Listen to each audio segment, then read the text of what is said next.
There are over 500 state colleges and universities all over the country. More will be added if Congress will pass bills calling for the conversion of local colleges to universities. Is it a must to provide more opportunities in the countryside to have a decent college education to ensure they will be employed after graduation? And our state universities the quality of education our youth deserve in preparing them for the future.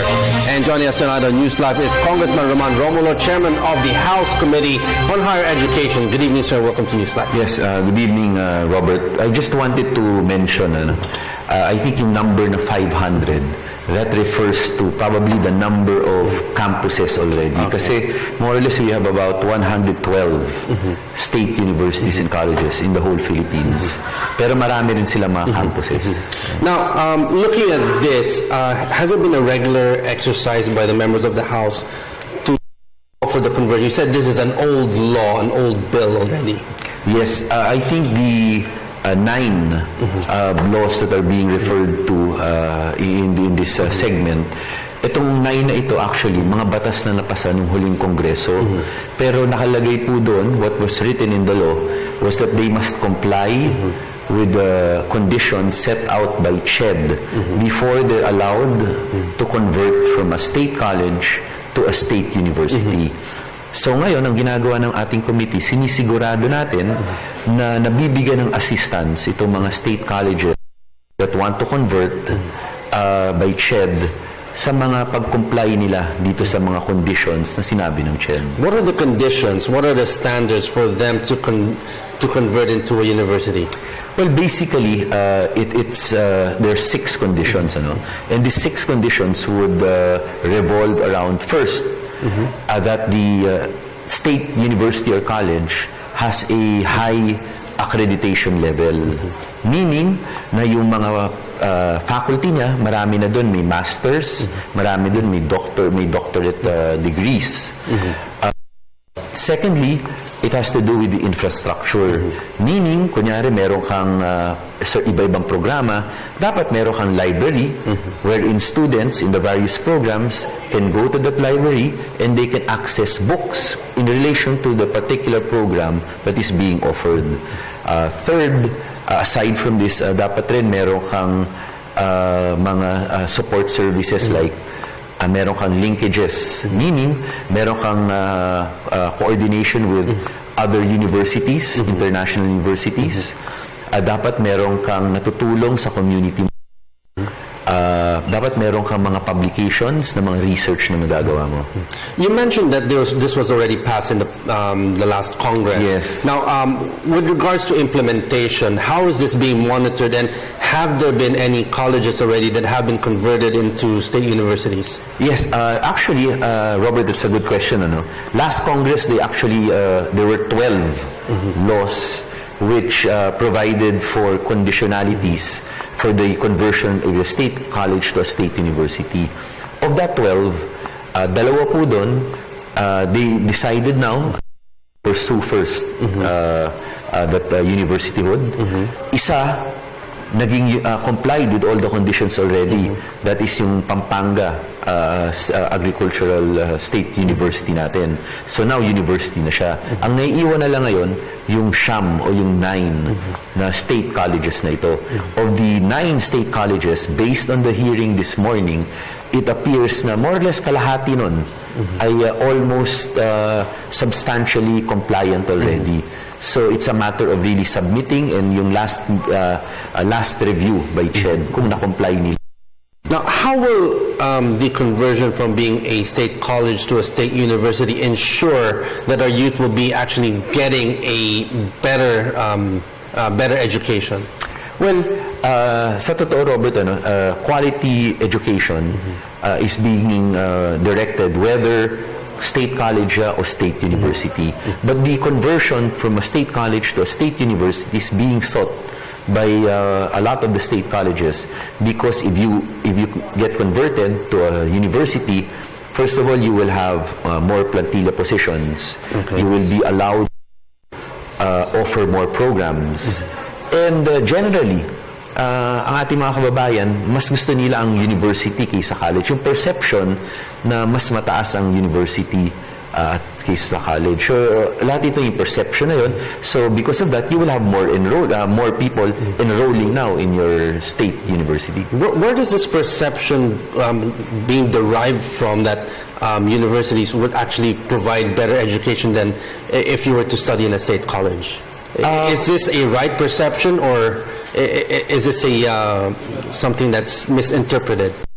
Interpreted already, because nowadays most of the employers, or kahit yung mga foreign employers or local employers, they look at the programs that you graduated from in a particular state college, state university, or even a private college or a private university.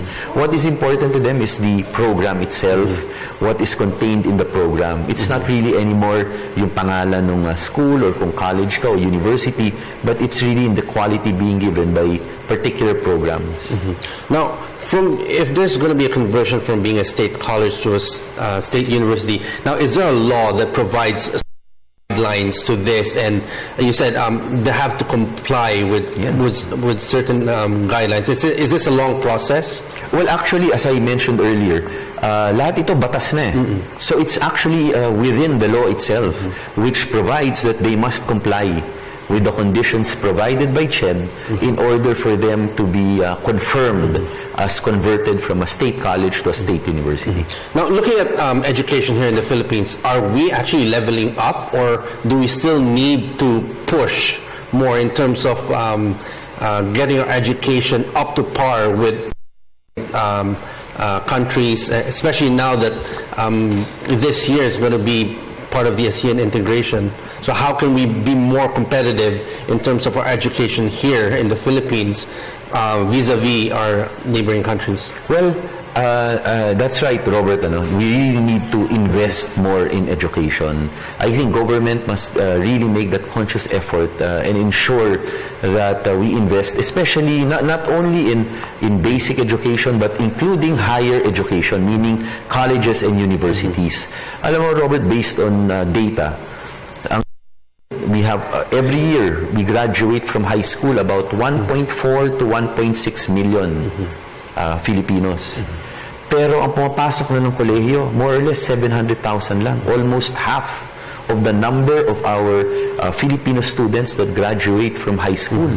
Ibig sabihin, kailangan pa natin talagang tumulong, mag-invest sa ating higher education para mas marami sa ating mga kababayan ang tumuloy ng college or university. As you mentioned, this year, we begin that ASEAN regionalization. And part and parcel of this ASEAN regionalization is Philippine Qualification Framework, or meaning that yung standard or quality of education is going to be uniform within the region. So, yun ang ginagawa ngayon ng CHED, ng Congress. We are trying to ensure na yung quality is at the same level as other ASEAN neighbors in order for our graduates to be able to fully benefit from this regionalization. Now, is the private sector helping in terms of when we talk about job matching, in terms of those, we're training a lot of graduates every year. We still see a lot of unemployment because of sometimes there's a lot of job mismatch. Is the private sector helping in this? And as chairman of higher education in Congress, how do you think we could actually bind the two together to ensure that when our students graduate, they will have actual jobs waiting for them? Actually, Robert, right now, we have this bill in Congress which we passed already on sa amin sa House of Representatives on third and final reading. We call it the UniFast Bill, the Unified Finance to Students in Tertiary or College Education. In this bill, what we did was we rationalized the granting of scholarships and granting aids using national funds. Ang ginawa po natin dito, nag-create na po tayo ng bagong board, yung UniFast Board, which is composed of CHED, DepEd, TESDA, DOLE, NEDA. If you will note, sinama po namin dito ang DOLE at ang NEDA. Bakit? Kasi gusto natin na yung pagbibigay ng scholarships and granting aids ay dapat mapayuhan ng DOLE at ng NEDA kung ano yung mga forecast nila na magkakaroon ng job opportunities for our graduates. Para doon natin ibuhos yung national funds natin with respect to scholarships and granting aids. So, as you said, pag nag-graduate sila at scholars sila ng national government, meron silang malaki ang pagkakataon nila na magkaroon ng trabaho. Kasi yung programa kung saan sila binigyan ng scholarship, yun yung na-forecast ng DOLE at ng NEDA na yun ang magiging trabaho in the next 5 years. Now, so in terms of tuition fee hikes, this is being done. How can we ensure that whenever there is a tuition fee hike, it's actually fair to the parents who pay for the tuition of their children? Because if every year that the tuition fee hikes increase, it becomes such a burden to them, and because of this, a lot of the youth might not be able to actually go to either college or university. Actually, Robert, the ideal thing for government to do is to be able to provide as many scholarships and granting aids, whether in public or in private colleges or universities. Yan ang pinakagawa. Pero alam natin, na lagi sinasabi naman sa atin, na hindi sapat yung pondo ng gobyerno sa ngayon. So dahil dyan, katulad na binabanggit lagi ng CHED, ang usual na mga universities or colleges na humihingi ng tuition fee increases, yan yung mga usually galing sa pribado yan. And the reason why they ask for that is dahil wala silang support from government. Dahil wala silang support from government, hindi sila maka-build ng bagong infrastructure, hindi sila maka-maintain ng faculty nila kasi hindi nila mabayaran yung sweldo. According to CHED, they allow tuition fee increases especially in our private colleges and universities subject to the formula that has been created. Meaning, pag may tuition fee increase, yung 100% na yan, 70% must be used for infrastructure projects. 70% must be used for salaries of teachers and professors. 20% must be used for infrastructure.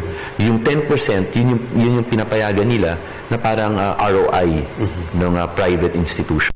Pero sa ngayon, since wala pa naman talagang government support sa private universities and colleges, ay hindi talaga natin mahinto yung mga pagpetisyon nila ng tuition fee kasi paano nga nila ma-maintain yung buildings nila, paano sila makakapag-construct ng bagong mga buildings or libraries or classrooms, at how will they pay for the salary adjustments or increases ng kanilang mga professors kung hindi raw sila makakakuha ng tuition fee increase. And sir, finally, next steps, how are we preparing and monitoring for the coming school year?